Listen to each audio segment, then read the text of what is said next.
Stand up, stand out, stand strong.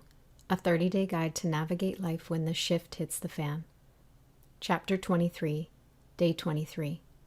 When we take things way too seriously. Many people take life way too seriously, creating way more pain and suffering for themselves. Yes, stuff happens. The shift hits the fan, but we don't have to let the tough stuff take us down. We can use our life to empower ourselves and lift us up. It all begins within our own mind. If we pay attention to the news today, we can gather much fear-based evidence that the world is going to crap. And if our minds are open, we can also find just as much evidence that the tides are turning in the direction that is allowing an evolution of love, hope, and inspiration.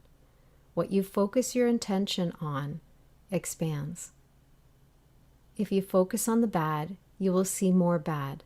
On the good, you will witness more acts of love. When we take things too seriously, it's hard to see any perspective other than the bad. It is like wearing a shade of sunglasses that only sees all the problems. When we are feeling heavy and serious about all the problems, we are not open to tapping into the potential for creative solutions. The emotional vibration of seriousness is very low, heavy, and dense. It is not a fun place to camp out in, and we are not fun to be around. There is no potential for joy, happiness, and play. There is barely any room for love. When I was growing up, I always took life too seriously. In recent years, I have named one of my ego personas Serious Sue. She is a great worrier. She knows how to find something, anything to stress about.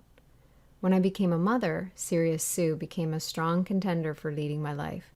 My playfulness was present when I sang to my son, but as he grew older, I grew more and more serious. One day, I was half joking about my serious side and how it has taken over my life when someone asked me, "Why are you so serious?"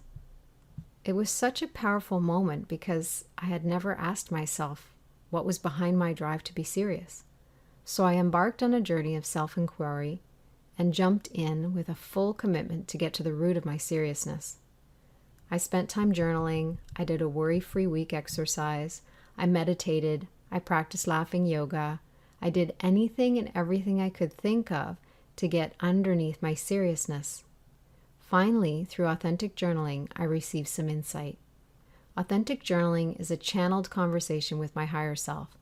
I started out with a journal entry with "Dear Self." I take a moment of gratitude for the connection and open my heart and mind for guidance. I ask questions and receive answers. When I asked, what is the hidden belief that is the driving force behind my seriousness? The answer came through the words onto the pages as plain as day.